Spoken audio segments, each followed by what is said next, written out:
Hi everyone. So it's another amazing time to have you on another fresh episode of my podcast, The Beacons of Logic with Oluwadurotimi. And on this fresh episode, we'll be doing something different from what we've been doing before. We'll be doing something that is not way of a topic, and we'll not be discussing about any topic today. During the course of the week, I was actually strolling through my socials, and that's Twitter. So I actually come across a Twitter handle, a page, and I saw some fact about life, and I see senses in it, and I decided to make a podcast out of it, and I named it the 8 unwavering facts about life, embracing them and strive.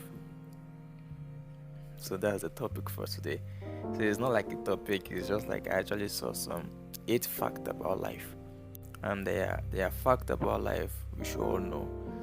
If we can embrace them, and if we can come to the full realizations of this fact, I think life is going to be a better place for us to live, and we will strive more. So without further ado, I want to just go straight and dive straight into it. So number one actually said, the number one fact I actually came across was important people come and go, and that's okay. Unfortunately, the most important person in your life can become strangers overnight. Unfortunately for you too, total strangers can become the most important person in your life overnight. This process hurts, but if accepted, it serves to improve the quality and the suitability of the person in your life. And I love that. So many times and so many occasions we've experienced when strangers just come into our lives, and before you know, you guys are friends, and the friendship has actually graduated from just being friends to soulmate, where you are now vulnerable to each other. You actually share most of your secrets with each other, and you are like, where have you been all this while? And now you guys are now close friends, and there are some times where your friends, which you've actually been friends for ages, now becoming total strangers, like you hardly call yourself again. You see people like you've been vibing before. You can't even explain what happened, and you guys just become strangers. And that's life. So if we can come to a realization of this, if we can come to the knowledge of this thing there, people come and go. Like somebody once said something and said, see, they are friendship for 3 main reasons. They are friendship for a reason, they are friendship for the season, and they are friendship for life. So if you can just decide and know which kind of friendship are you actually into at the moment, is it friendship for a reason? Is it friendship for the season, or is it friendship for life? Then we will know, and we will know the quality and the suitability of the people we have in life. So moving on to our number two. And the number two is very, very even more heavier than the first one. It said, your diet isn't just what you eat, it is what you watch, what you read, who you follow, who you spend your time with. So if your goal is to have an healthier mind, you have to start removing all the junks from your diet.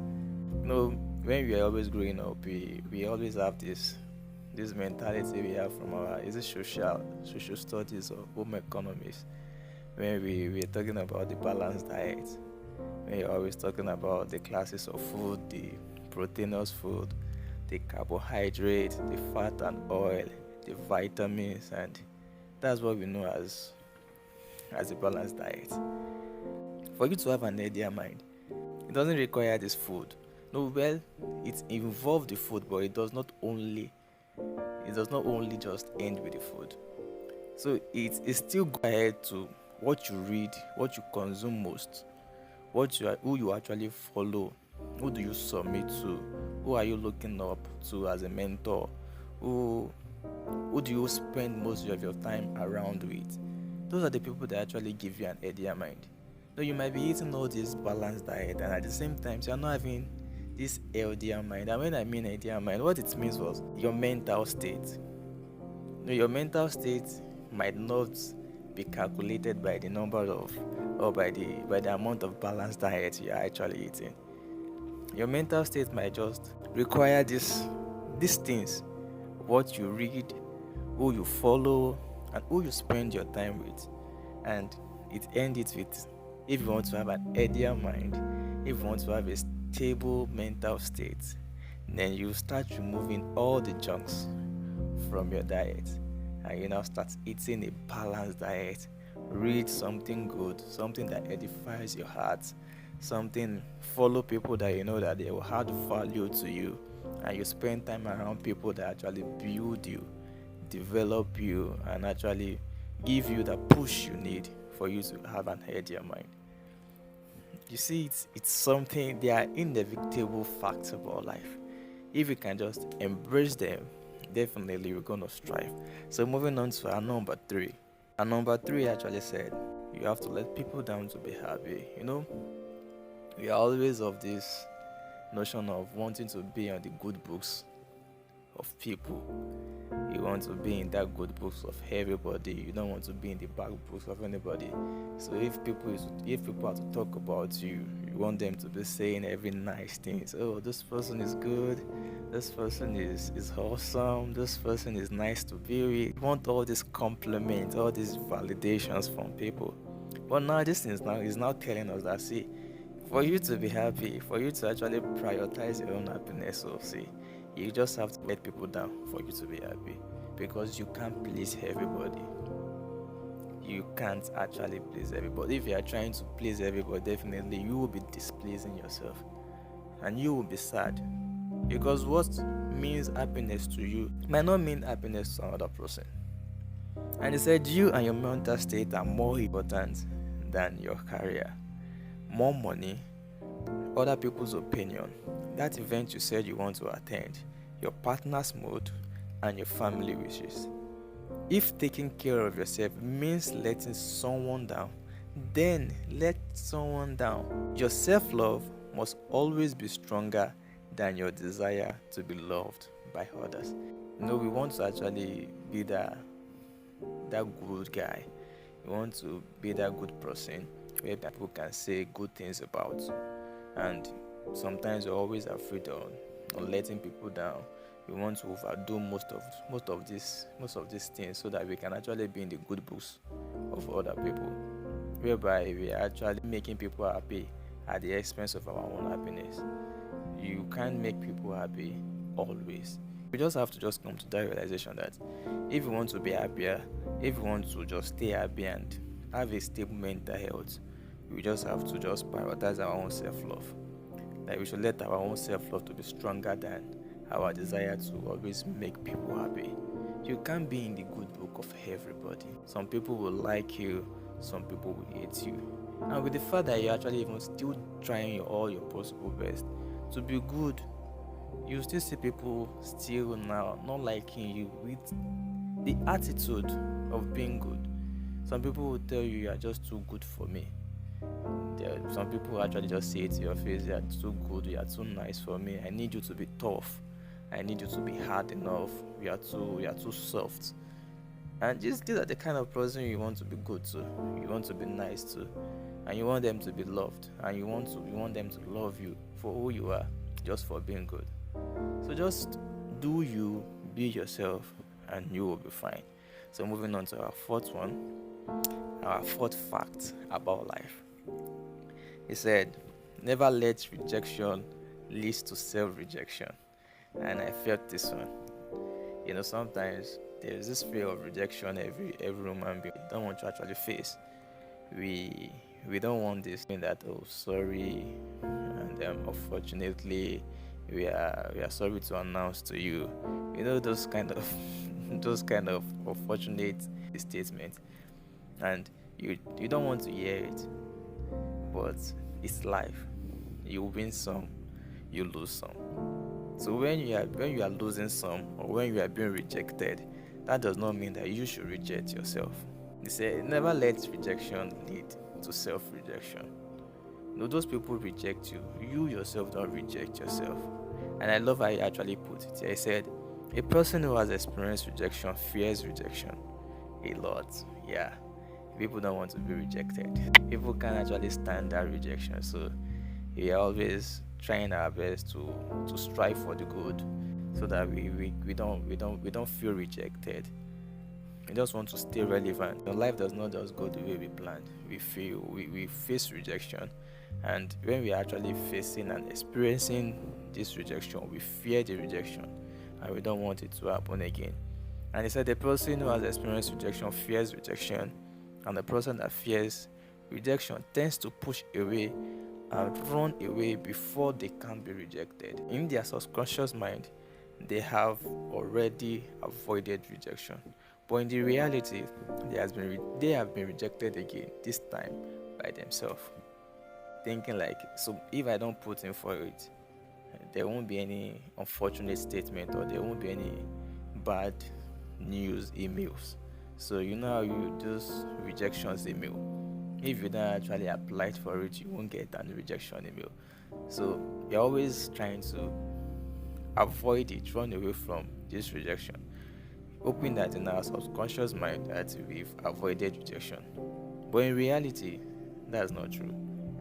It means that we have rejected ourselves this time.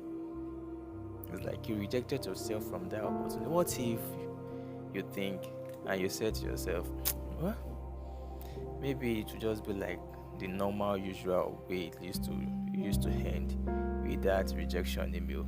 And this one is a different one. Because you do put in for it, you won't know.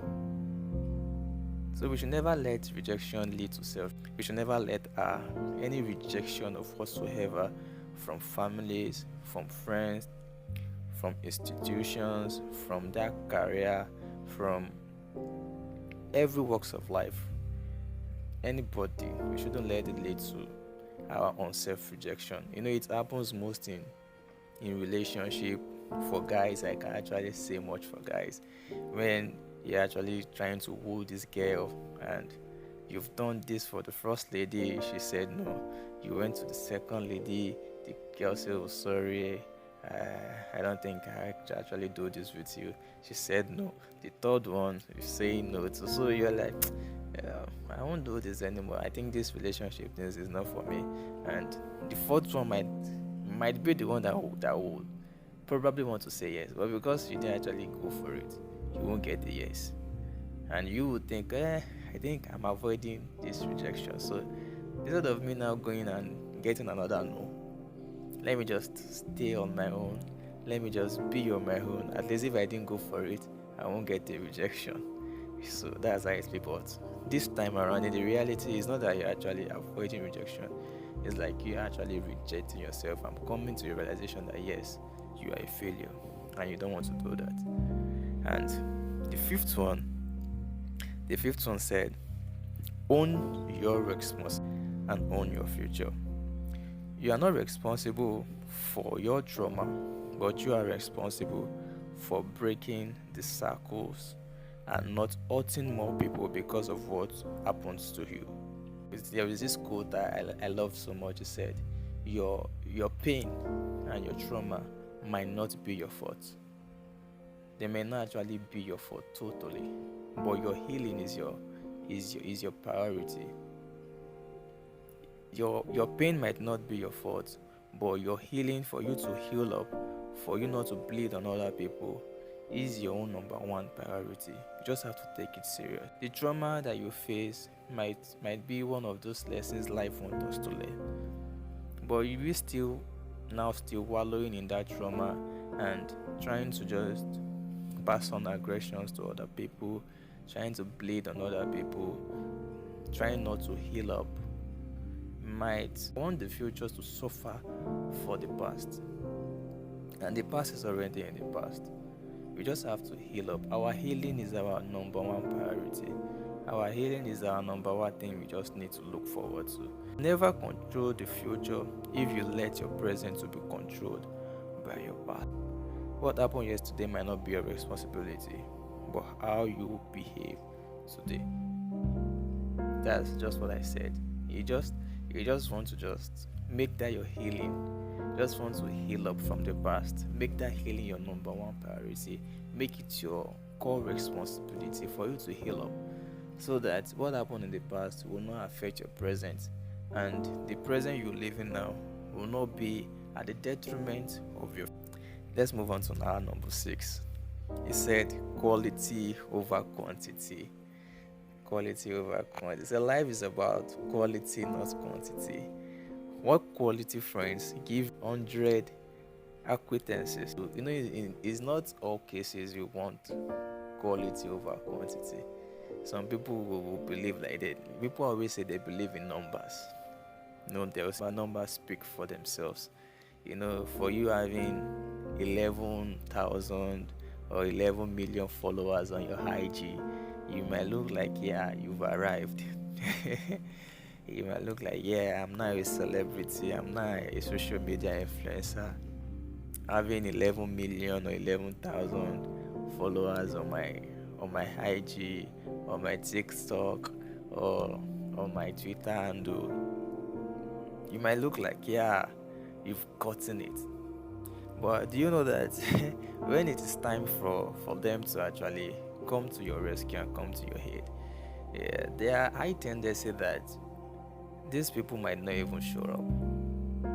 Might not even show. Someone with just 500 followers might be actually digging deep and actually getting the result with someone with almost 11,000 followers.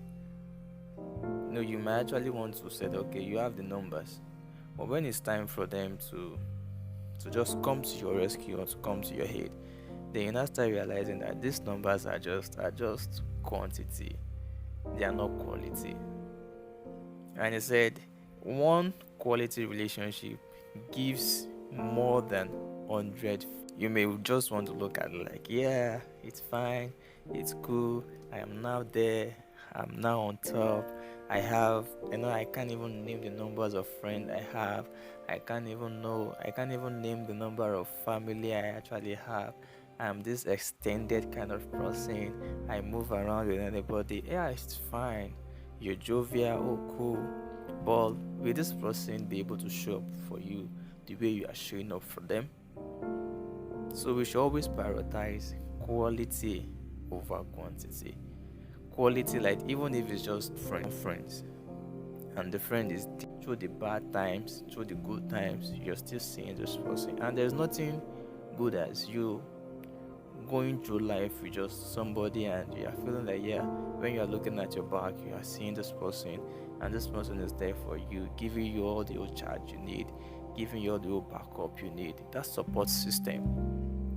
No, you want to prefer that than just 10,000 followers or 11,000 followers.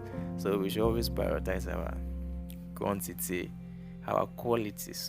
over quantity. So to our 7th unwavering fact about life, I said fairy tales will make you unhappy. Obsessing over the things that society said you are supposed to do will kill your happiness. Do not listen to the fake fairy tales of how your life is supposed to be going. You don't have to go to the university at 18, or get a job at 21, or buy a house at 25, or get married at 30, or have a kid at 35. Everyone is different, and your path to happiness is different too. And this actually occurs most and happens most in this our contemporary times and in this social media life. There is this life that social media says to us that is not real, and that is fake. I wouldn't want to say it fake. It might be their own. No, it might be their own reality, but their own reality definitely can be your own reality. We are all different people, so will our path to happiness too will be different. What makes you happy might not be what makes the other person happy. And we see a lot of things on the social media. You see people just coming to post their success stories, and you just in that success stories, and you be like, oh God, what am I doing with my own life? You see somebody coming to the social media at the age of 21, having his own masters, or done with his PhD, and like, ah, God. And you look like, oh, me, and I'm moving towards my 30, I've not even accomplished anything. And you see people who say, no, getting married at 25. You see people, "Oh, God, I got the job, I got the dream job at 21." And you look like, how are these people doing all these things? But the true thing about it is that, you know that most of these success stories, most of them are, they are actually coined in a way that it will sound perfect. Most of them will tell you their struggle stories. They won't tell you how they actually get there. They won't tell you what they did to get there. They won't tell you the sacrifices they made to get there. All you just see is just the success stories. But when if you can just relax and just think about it, and maybe you can just, if it's somebody you could actually assess, you can just have a one-on-one talk with them. Then, if they can actually tell you their struggle stories, then you see that, oh, there are sacrifices that you've made, and that's your own way and your own path to happiness. Those fairy tales will definitely make you unhappy. Definitely make you unhappy. You don't want to build your own life on people's opinion. What works for them might not works for you. You just want to find your own path to happiness. Just find your own path to happiness. After you find your own path to happiness, then you can enjoy your life. You can enjoy everything you want to enjoy. You can do what you want to do, and you can love yourself the more. And you will be satisfied and you will be fulfilled. Other than now basing your whole life on some fairy tales. Some may actually just do that to actually get engagement. And in this era of social media where people are actually getting revenues for the engagement they have on their posts. So people do all kind of things just to get this engagement. People can just come with one sweet, nice success stories, and you look like, what am I doing with my life? But everything is just for the revenue that they are getting from the engagement. So those fairy tales might not be your reality. You just want to find your own path to happiness. And to our final eight, I know so far, I know you've been enjoying it, and I know you like it. So to our final eight, which is our last one, it said, fun is yours. If you want to enjoy your life, don't subscribe to other people's definition of fun. Fun does not have to mean drinking, partying, and socializing. Fun can be a night in all alone, getting lost in books, a deep conversation, a walk, creating art, playing music, or doing work you love. Your fun belongs to you. Make sure you define it.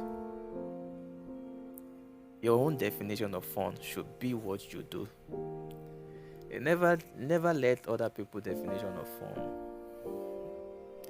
like push you in doing it. The fact that people actually enjoy other people's company, like, oh, I think I want to have fun, I will need to go to the beach. If I want to have fun, I will need to go to the club. If I want to have fun, maybe I will need to go to a stadium and view a match. Those are fun for some people, and those are fun to several peoples. And the notions of fun sometimes, and the general definition of fun for people is you just want to just be in the company of others, catching your own cruise, enjoying yourself, eating good food, and those are the definition of fun. But why not just sit down and look at it from your own lenses and say, what is my own definition of fun? And a definition of fun for an introvert will be way, way different to the definition of fun for an extrovert.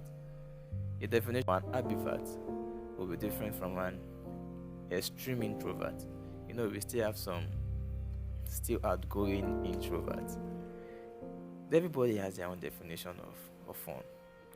Just find your own definition of fun. If your own definition of fun is just enjoying your own company all alone, with your music just in that low soft beat and you meditating. That's fun for you. Just enjoy it. If your own fun is having that loud music or just having that loud music in that headset and you're just enjoying your own company, that's fun for you. Some people, fun for them is just them having a good sleep, uninterrupted sleep for hours. That's fun for them. Your phone belongs to you, and make sure you define it. If you want to find it, just look through. Look inward, don't look outward. Look inward into yourself and look at what do I enjoy most? How do I spend my leisure time? What are they do and I do to refuel myself, to replenish my lost energy, to replenish my lost knowledge. If you're the type of person that love reading, you might just want to pick one or two books and read and have fun. And that's your own way of having fun. You see that this 18 read out to you, and I saw their very good fact and inevitable and unwavering facts about life. We just have to just embrace them, then we can strive in this life. So I would like to recap from the number one to the number 8.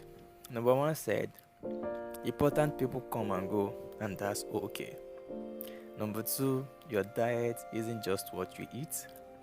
Number 3, you have to let people down to be happy, and that's true. Number 4, never let rejection lead to self-rejection. Number 5, own your responsibility, own your future.